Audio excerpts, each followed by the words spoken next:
wing, and one waxed and the other waned.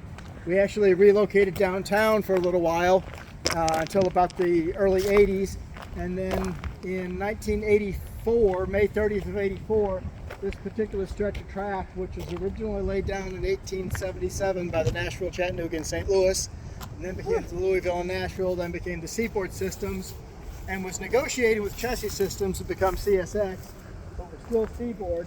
They decided they didn't want to run this particular stretch of track anymore, so instead of putting sections of it up for sale, and we bought 5 miles of it. We go 1.5 miles that way and then run into A&M College, our university, and they had this ridiculous attitude about us not putting tracks across their 50-yard line. No sense of priorities.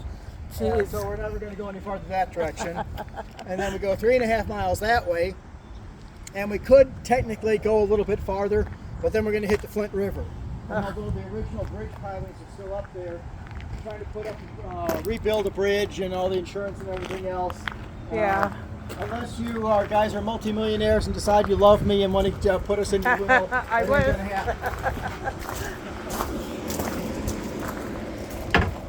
Becky decided they wanted something that had a little bit better growing season than Rochester in December. So 2 of the brothers came down from New York. They had some second cousins that were living in Carolina, and grabbed them and came on down to this area because they knew they need to be either south or west, and they happened to know a guy who was running a nursery for somebody else in the Huntsville area. Well, proving that skill can never beat dumb luck, it just so happens for the previous several years, that guy had more business than he could fill the orders for. So when they came down here to talk with him, he said something to the equivalent of, "Gentlemen, you're not going to find better soil, you're not going to find any better weather. There's plenty of business for everybody. You really ought to set your nursery up down here, and we'll make this into a nursery center of the state of the Southeast." So they originally set up maybe 14 miles southwest of here. And of the 2 brothers that came down, one of them went back up to Rochester because he was the president of the nursery up there.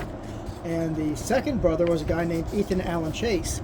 And he stuck around here less than a year, and he took off for Southern California, and he was instrumental in starting the citrus industry out there. There would not be a Sunkist if it wasn't for Ethan Allen, who left here and went out there. Well, anyway,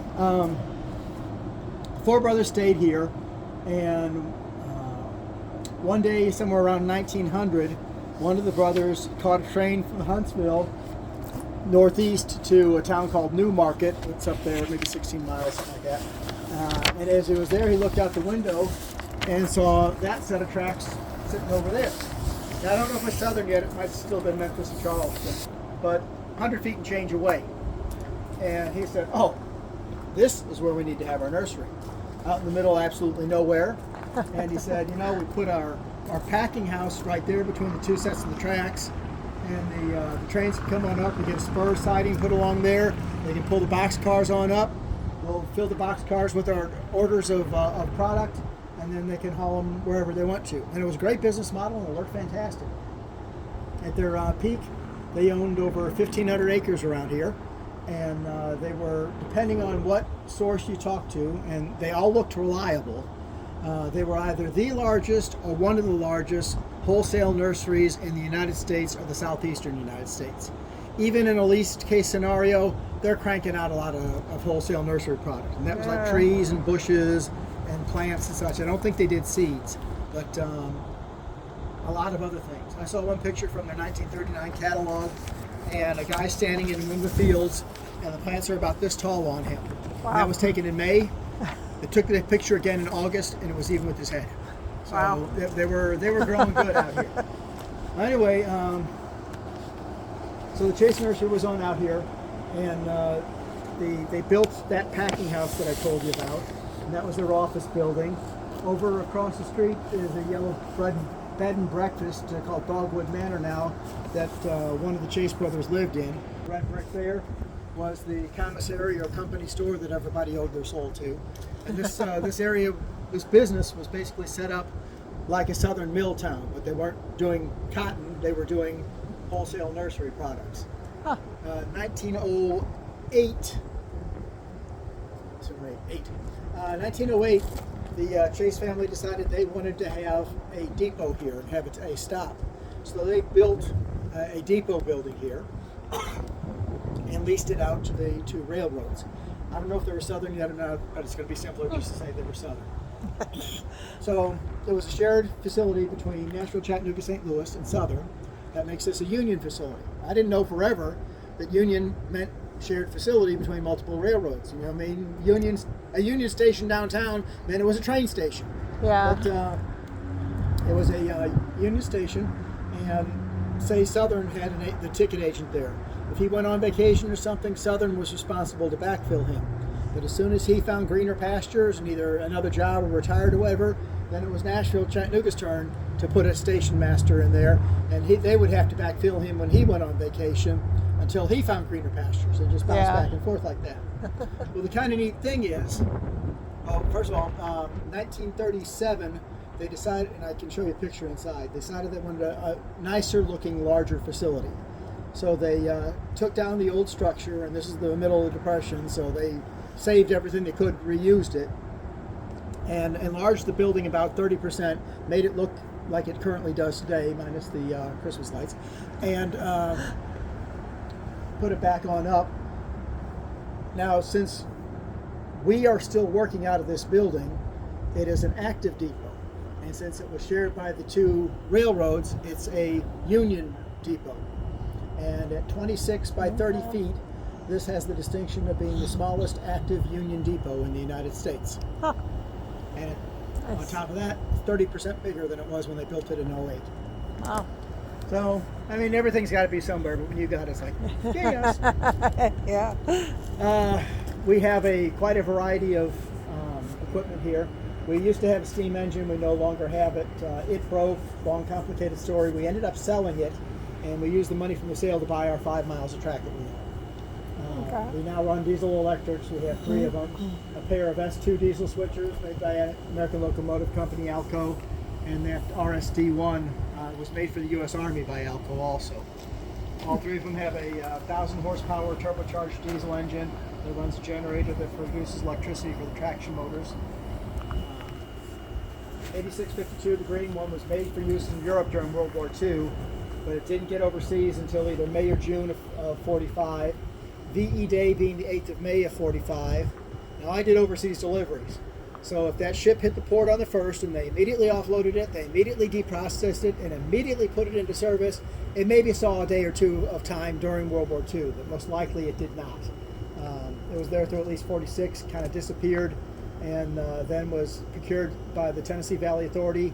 They had it, and then they sold it, and we got it. 44 here was used by the Erie Lackawanna, and 213 over there.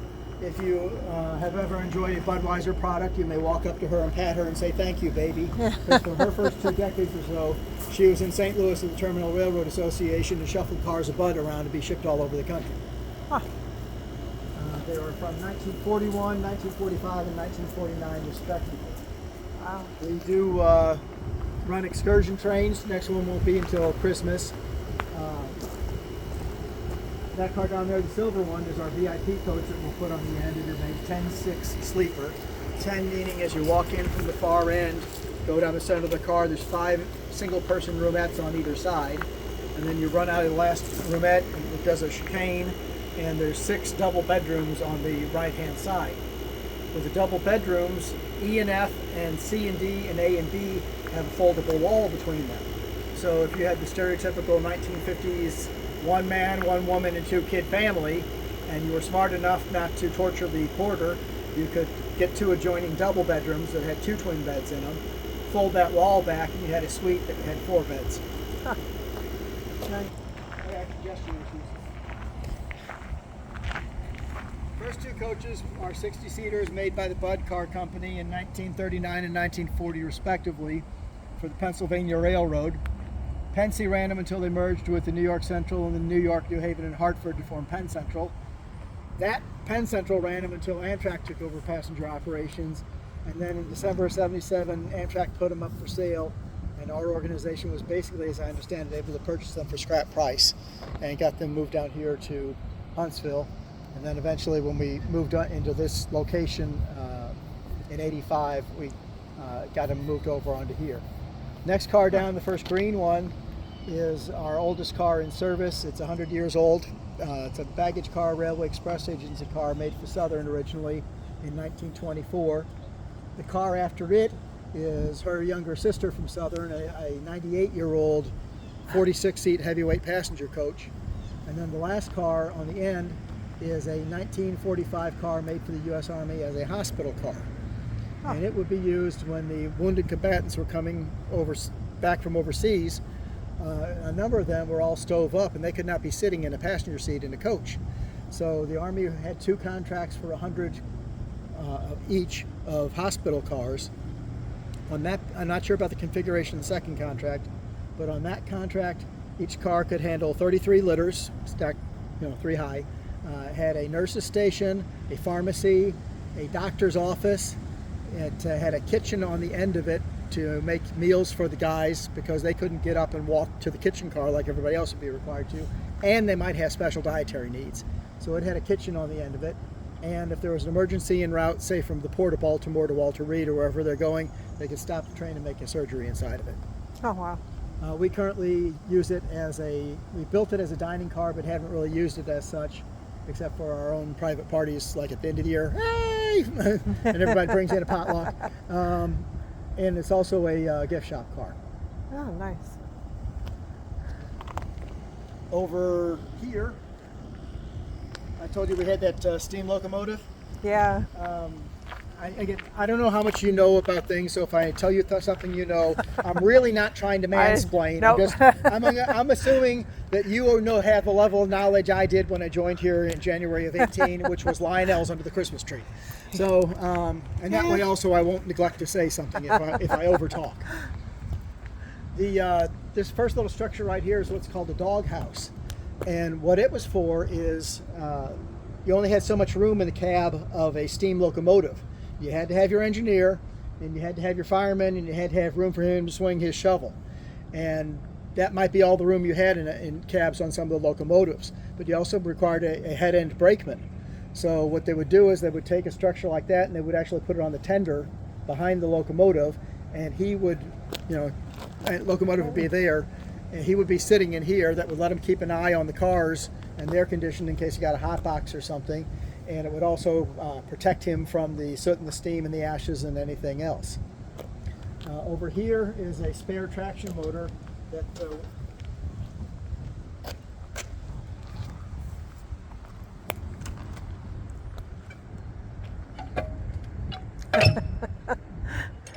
It shouldn't be open? No, it should not be open. In fact, it had wire on it to keep it from being opened, and somebody had to go and monkey with it. Oh. Anyway,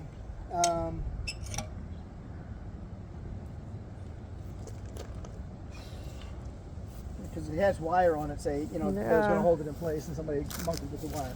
Anyway, this is a traction motor that came off of our 1926 box cab locomotive that we have parked over there.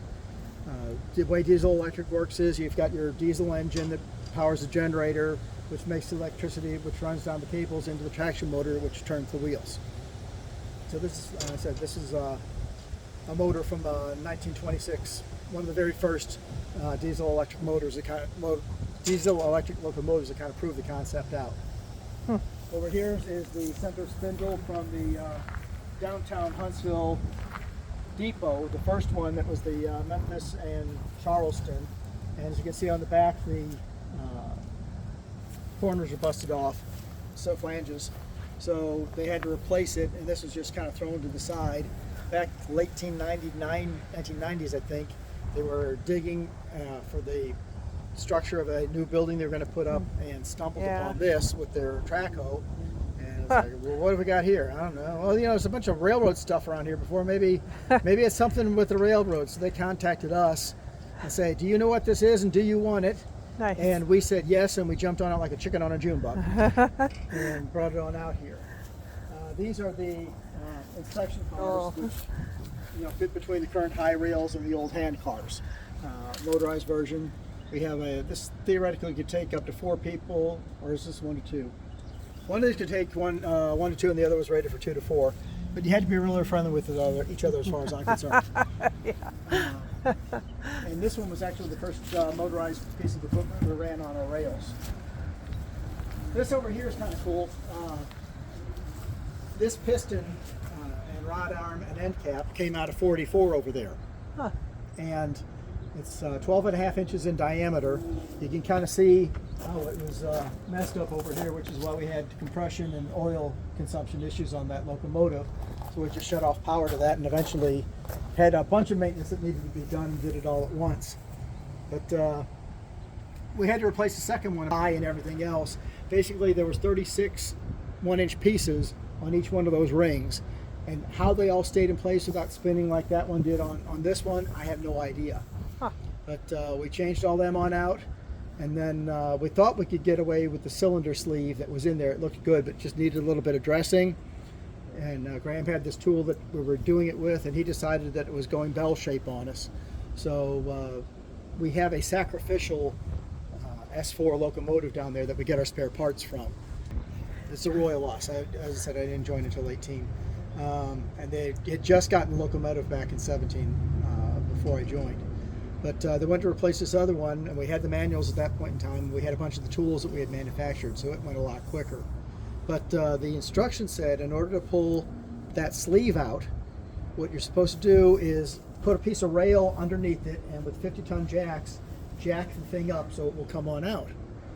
So we're up there on the on the little ledge by the hood, and you can't see each other, but it's opened up. They're like going 1, 2, 3, 1, 2, 3, so that they raise it level on both sides and don't get canted. Well, they're doing this. As I believe I mentioned, the trackage came along here in 1877, and Plevna, about 16 miles northeast of here, was the first stop south of the Tennessee border. Now they had, they had a regular brick manned depot at Plevna. I saw a picture of it, 3 chimneys and brick, and they didn't have enough business there to warrant keeping that facility open. So they shut that depot down and they put this up. And this is like a whistle stop or a way station or something like that. There's different names for them. Yeah. But it was basically an unmanned facility, and the train would not stop there unless it was given some reason to. It had a scheduled stop time, or had a scheduled time that would be there, and if you wanted to catch a train, you needed to be there in advance. So how it would work, if you mind coming this way. It has 2 sections to it. It has the passenger section and the prepaid freight section.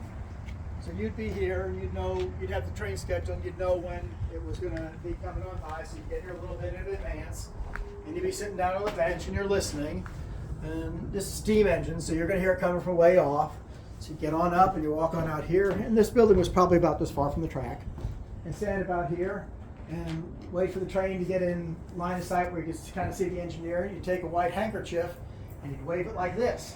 If you didn't have that white handkerchief in your hand, the engineer's going to go, howdy to you too, and pass you right on by.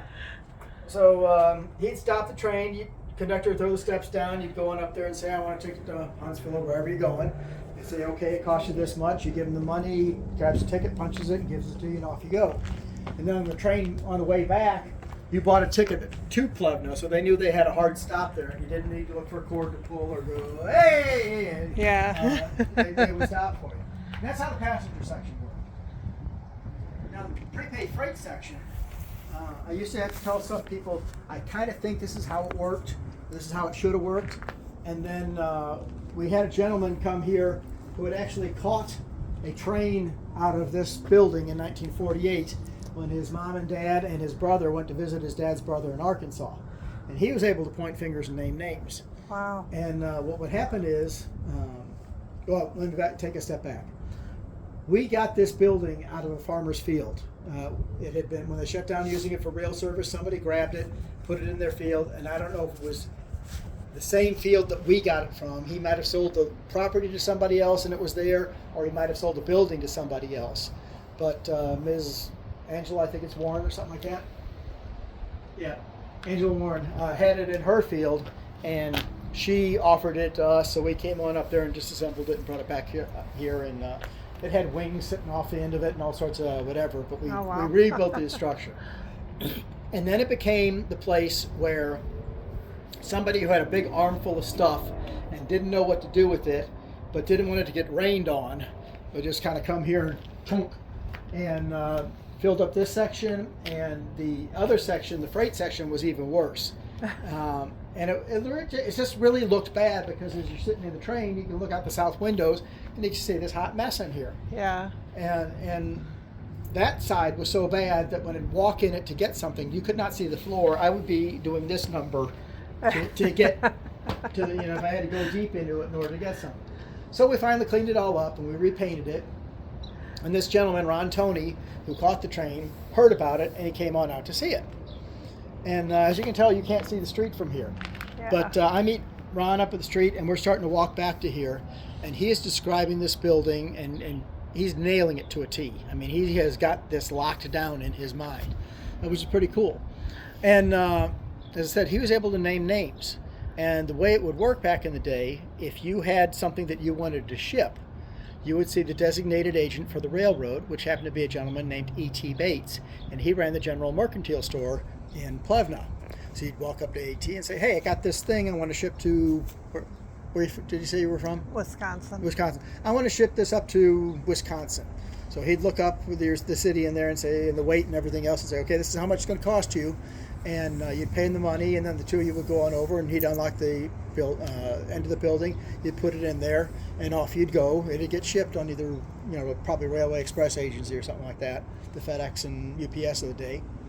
And then we're going to imagine what's something sizable that you, either a hobby or something you like to do that you might get. Trains. Trains? No. Model trains. Oh, okay. You order a big honkin' model train set, the best that Lionel or UHO Yeah. are like. Okay.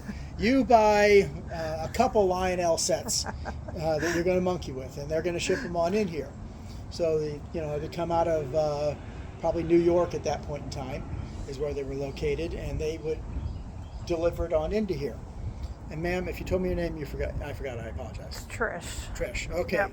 So I'm talking with Ron, and I say, okay, we kind of got some step 2, then a miracle occurs here. And then, how does the railroad know to pick it up, and how does Trish know her things come on in? And he's like, Mark, you got to understand, well, first of all, the town of Plevna had one telephone in it until sometime in the 1950s. And that telephone was located in E.T.'s General Mercantile Store. And the only reason he had a telephone was the railroad ran a wire from his store over their lines alongside the tracks so the two of them could talk to each other. Like, okay, I get that's how the railroad knows they have this package to pick up. How does Trish know that her package has come in and she needs to come on in and get it? And he goes, well, again, the Mercantile was the community center. People would come on in, they chat and talk a lot. So what would happen is, E.T.'d be in the store and the phone would ring. So he'd walk on over. Yeah? All right. Walk out in the center of the store. Trish had a package come in. That's it. And over the next 2-3 days, all the information comes on out, and people are coming after. Hey, Trish, I heard you had a package come in. What you gonna do with it? And you might be the hero of the town for that week or month, even depending on how much stuff was happening.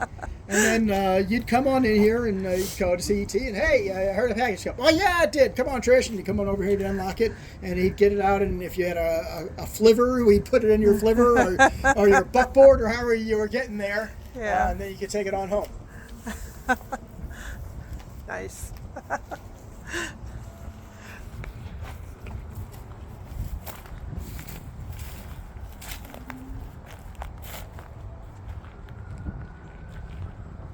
So, got any questions? Want to talk to you No. about- Yes, I have questions, but I'm afraid to ask. Not really. This is kind of So this is where the packing house was. okay. Chase Nursery had I said, 1,500 acres. They were shipping stuff all over the place. A spur siding came on up here from each one of the railroads. They would have box cars there, and they would go out and select the product from their acreage that somebody ordered, bring it here to the packing house, and they would prep it for shipment and then put it in the box cars, and the Southern or the Nashville Chattanoogas would pull them off and off they'd go. Yeah. And then, I just want to get pictures of that. oh, sure. Them. This building came down at the beginning of this year because basically falling down had been maintained quite slowly. Huh. That tower is for the nursery, not the train. Oh, okay.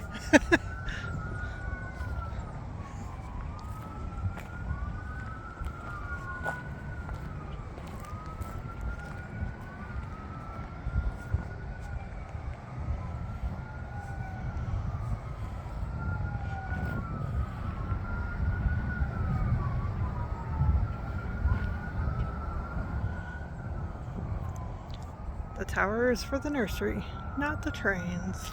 In case y'all didn't hear that.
Locomotive cabs were locked up. He's a big old boy, not quite your size, but close. And he's grabbing on that